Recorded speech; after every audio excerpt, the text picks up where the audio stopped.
Hello, welcome to Web of Stories. My name is Melinda. It's Wednesday and we like to spend our Wednesdays with Will. My nose is super itchy today. I don't know what it is. It's like, I think it's the heat. It's super hot today, which is why you've seen many videos with me in this shirt because I'm trying to get them all done. Yes, it is Wednesdays with Will. I normally do my little wrap up of that month's play, like the last Wednesday of that month, but time got away from me this month, or in June, which is why you aren't seeing this until July. I did finish this book on June 29th. And it's not a hard one, but I got a really late start on it. And that, of course, is our June book, A Midsummer Night's Dream. So this is interesting because this is the first one we've read that I am super familiar with because I have read it several times and I have seen several productions of it. It is a play that I love dearly. Not my favorite, but it is a play that I love dearly. And so I decided to go into this reading it without a production in mind. Try to read it as a work of words on a page literature, which is fine. You can read it any way you want. I just normally haven't done that with this one. So just that's what it is. If you don't know what A Midsummer Night's Dream is, this is one of his most famous plays. When I Get to Reputation, this is our first 5-star play. We have a couple storylines going. Some of the storylines are not really storylines and I couldn't remember, but you have the fairies. Like, this is a fantasy. There are the fairies and there's the king of the fairies, Oberon, and his wife Titania has adopted this little Indian child, and he doesn't like that and he wants the Indian child. I can't remember. He wants it because he wants her attention. And so he and his little sidekick, Robin Goodfellow, also known as Puck, they decide that they're going to find something else for her to love so he can take this child away. That's all very problematic, and I just now realize how problematic it was as I was saying it. But there we go. And so we have that. They come with this little potion they're going to do. We also have the 4 lovers. There's Hermia, Lysander, Demetrius, and Helena. And Hermia is engaged to Lysander, who's in love with Lysander, but she is in love with Demetrius, who is also in love with her. So Lysander and Demetrius both love Hermia. And Hermia is supposed to marry Lysander, but she wants to marry Demetrius. And her father says, if you don't marry Demetrius, I'm going to kill you. Because nice functional family, right? And so she and Lysander, decide that they're going to run off together so that they can get married and she won't die. But Demetrius follows. And then you added Helena. Helena is Hermia's friend, and she has a sort of reputation of being like the wallflower or the awkward one. But if you really look at the text, that's not there. She's just known as being tall because Hermia is small. But she's not ugly in any stretch. It's not like she's the ugly wallflower. She just is not Hermia. She is in love with Demetrius, and she wants Demetrius, which would work out well because Hermia's supposed to marry Lysander, but she also wants Demetrius. Oberon sees this and he's like, let's fix this. Let's fix this. There's this woman, he's talking about Helena, who's in love with this guy. Let's make him fall in love with her and everything's going to be good. So he tells Puck to go take care of this. He says, go find the Athenian and you know, when you know that Helena's going to be the first thing he sees, put the little potion on his eyes so that he'll immediately fall in love with her, meaning Demetrius. Puck, however, screws up and puts it on Lysander's eyes.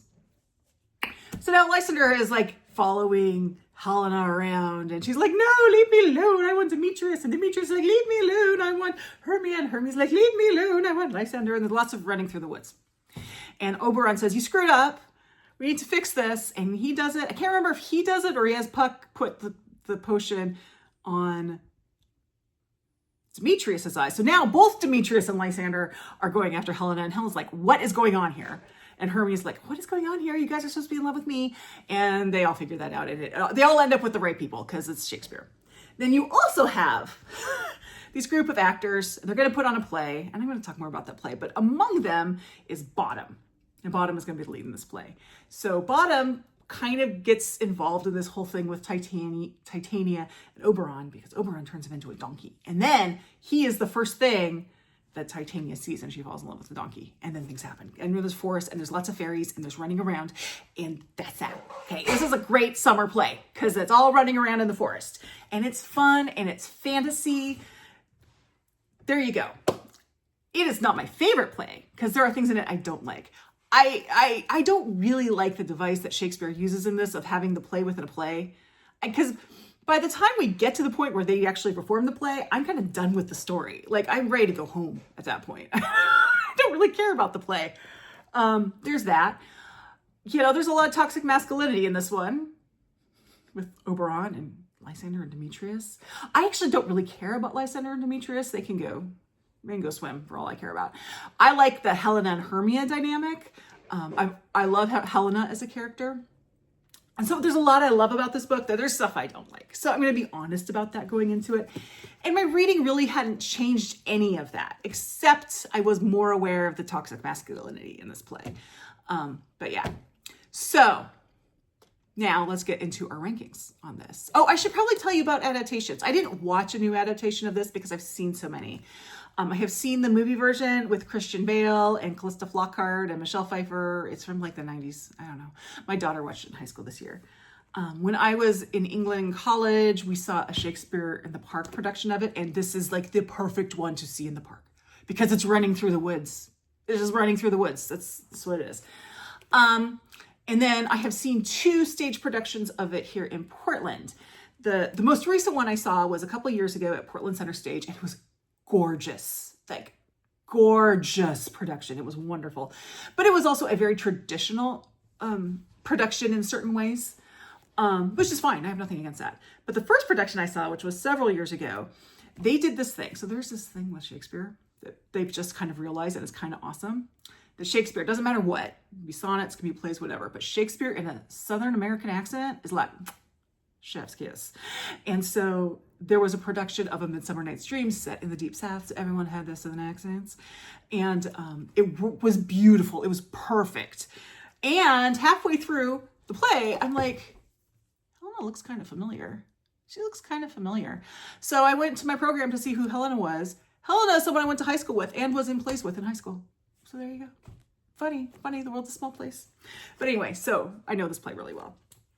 Let me get down to my rankings. So if you haven't seen this, this is a ranking system based off of the All About Agatha podcast, where they go through Agatha Christie novels. I'm doing this for Shakespeare.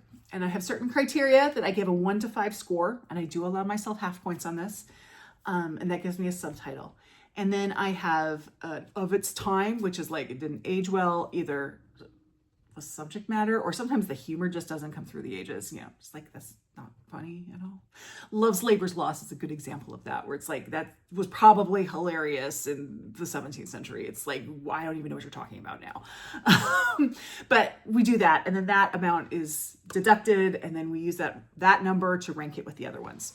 So my rating for this one, if you go on Goodreads, you go on Storygraph, it's a 4. On here, it's a 3.5 because I this year I'm not doing half stars on Goodreads and Storygraph. So this is a 3.5 because I couldn't give a play that there are parts I don't like about it a 4. I just couldn't do it. So reputation, which is how well is this play known? And I have said that there are only a handful of 5 stars. There's Hamlet, there's Macbeth, there's Romeo and Juliet, and there's A Midsummer Night's Dream. So this was our first 5-star. The next one is stickiness, and that's how well you will remember this play. And I gave this one a 4 because I do remember, there were parts that I forget about. Like, I forget it. There's like this Athenian noble guy who's gonna get married. I don't care. I forget about that every time. I don't care. But lots of this I do care about. I do remember Helena very well. I do remember the whole thing with Bottom and Titania. I remember that very well. So I ended up giving this one a 4. In characters, like how good are the characters? I gave this one a 3.5, toxic masculinity, but there's also like, mostly what knocked this one down were the actors, because other than Bottom, they're very indistinct to me. Also, Lysander and Demetrius are kind of annoying, so I gave this a 3.5. Poetry, so this is the beauty of the language. Shakespeare is sometimes very poetic, and sometimes he's just more of a prose guy. This one was a 4.5. This is beautiful language. A lot of it is, I mean, there are some songs in it that if you see a production, they'll sing, and others are just like beautiful poetry. Looking at this, I think Othello was my only other one I gave a 4.5 to, just beautiful language in this. The next one is, would I see this? Well, I've already seen it several times and I would definitely see it again. It's a fun play to do and it's a fun play to watch. As I said, the Portland Center stage production that I saw recently was fairly traditional, but it was beautiful. And then the one I saw before, which I think was Portland Artist I don't know, some other theater. And they did a completely different take on it. You can do different takes on this one really easily. So seeing it, every time you see it, it's going to be a very different experience. You can play with a lot of different things with it really easily. So definitely I would see this one again. This gives me a subtotal of 25. So let's go into the of its time. I only gave it a 1. Probably should have given it more, but the toxic masculinity, I kind of feel like, yeah, it's of its time, but I also think that it really kind of speaks to us now with it. So I didn't feel like I could really deduct for it. If that makes sense. Otherwise, the humor all comes through. There isn't anything really objectionable, although I guess you could like make a thing about the little Indian kid, but whatever. But yeah, the one thing that was probably of its time, I think still speaks to us very much and still is something that needs to be illustrated. So I didn't take off for it.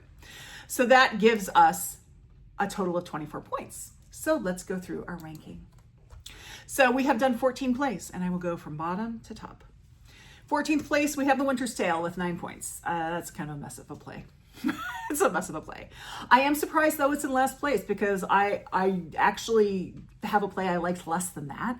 And that was All's Well That Ends Well, but somewhere in the points thing, it got half a point more. I really did not like All's Well That Ends Well. In 12th place, we have Love's Labor's Lost. Nothing wrong with this play other than I don't think the humor carried through time. I think it probably was hilarious in 16 whatever it was first performed. It's not a humor that we have anymore. That being said, it could be a good frame play. So if you have a good director and a good production, they could, physical humor interpretation, they could add a lot to it. But on the page, it's kind of a nothing. Okay, number 11 is one that before I read it, Love's Labor's Lost, was 16 points. Number 11 was one before I read it, I thought would have ranked higher. Although I think it's probably placed in the right place right here. And that's Antony and Cleopatra. I was very disappointed in Cleopatra in this. I really expected a character much more like some of his strong female characters, like Hamlet's mother or whatever. He does strong women really well, and Cleopatra was just sort of simpering here. And I was like, what the heck? So yeah, Antony and Cleopatra went pretty low. In 10th place, we have Cymbeline. Cymbeline is a hot mess. It's a fun hot mess. It's kind of a wild hot mess, but it is a hot mess. It's not a play that I don't not recommend because it's an entertaining hot mess, but it is a hot mess. Okay. Number 9 at 19 points is The Merry Wives of Windsor, which so far to me has been the sitcom of Shakespeare's plays. I know it was done in a very quick fashion. The main character, it's a Falstaff play. So Falstaff is a character that you see in the Henry plays, Henry IV, Part 1, Part 2, Henry V. I don't know if he shows up I don't think he shows up actually in Henry V. I think it was like a flashback. I don't know. I can't remember. Anyway, he's a Prince Hal guy.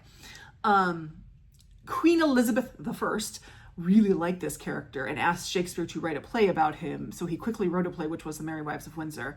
The Falstaff in this play is very different than the Falstaff in the other plays, but it feels like a sitcom. I'll be honest. That's what it is. It was entertaining, but it was a sitcom. It's not really hard hitting. Lots of sex jokes. Those are always fun, but it's just kind of a sitcom. In 8th place, we have what I consider one of the more difficult plays. We have Coriolanus. Now, this is a play that I sort of did. It was not a draw. I kind of forced it because I was seeing a production of it. Last year's Shakespeare play from Portland Center Stage was Coriolanus.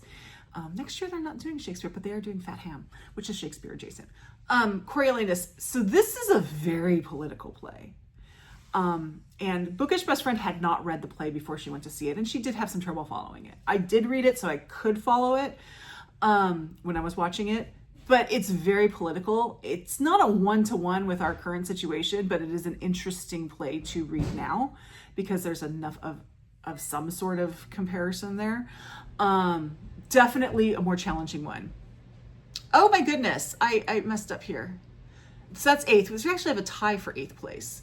The other one, I think it's a tie for 8th place. My numbering might be off. The other one is Much Ado About Nothing, which is, I think it's, if you go on like Storygraph or Goodreads, it's the highest rated of Shakespeare's plays, and it's fun. It is a fun play. I just really hate, I love Benedict and I just made a couple's name. Benedict and Beatrice. That is like the most delightful. I love it. It is wonderful.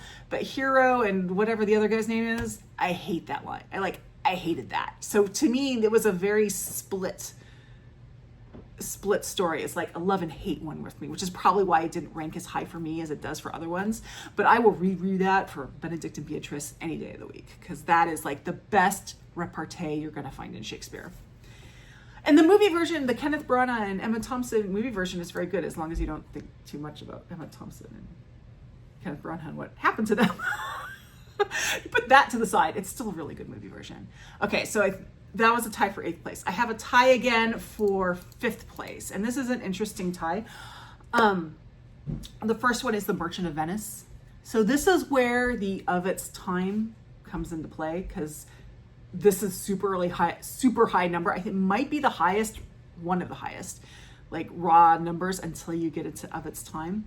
And it's really hard because I think that Shakespeare was actually very progressive of his time, but it's still really hard of our time to not see the anti-Semitism that's just inherent in it, even though I think he was actually trying to tackle it. I do think it is a really good play. It's a good play. It's a great play. It's very quotable. There's lots of quotable lines from it.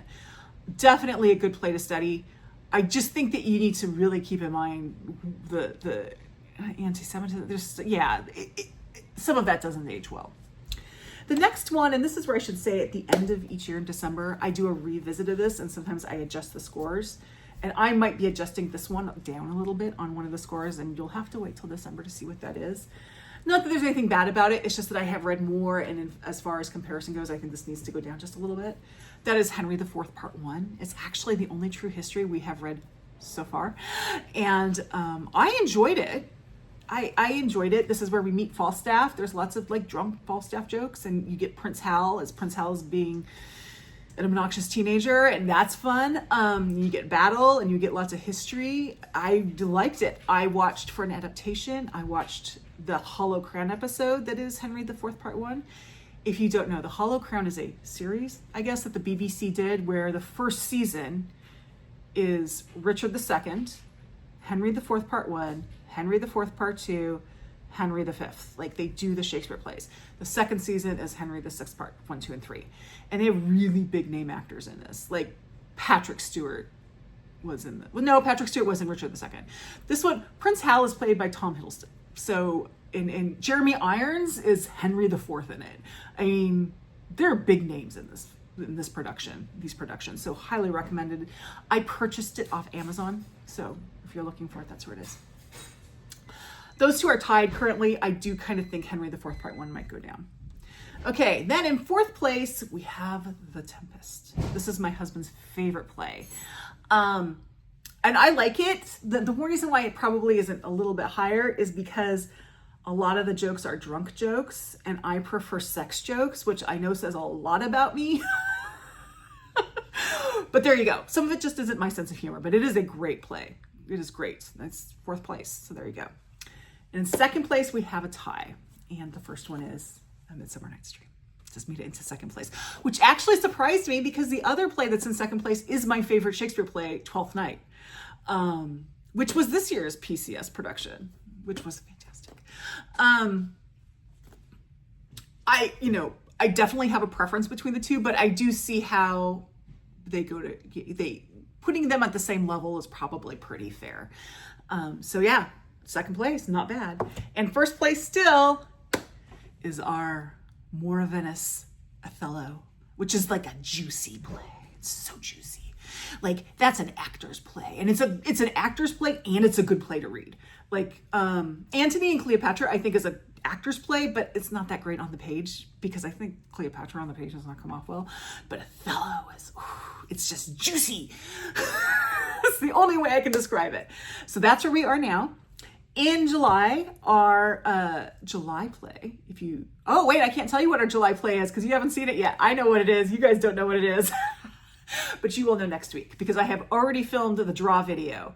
So I've already drawn, but next week you'll find out what it is. No, that's our August. Excuse me. I lied. That's our August. Our July is Pericles. Pericles. That's going to be wild. That's going to be in the Cymbeline area, I think. Cymbeline, Winter's Tale. Like Cymbeline is the good version and Winter's Tale is the bad version. We're going to see what Pericles falls in there. So that's July. August, you will know next week, which is going to be, I know, you don't know.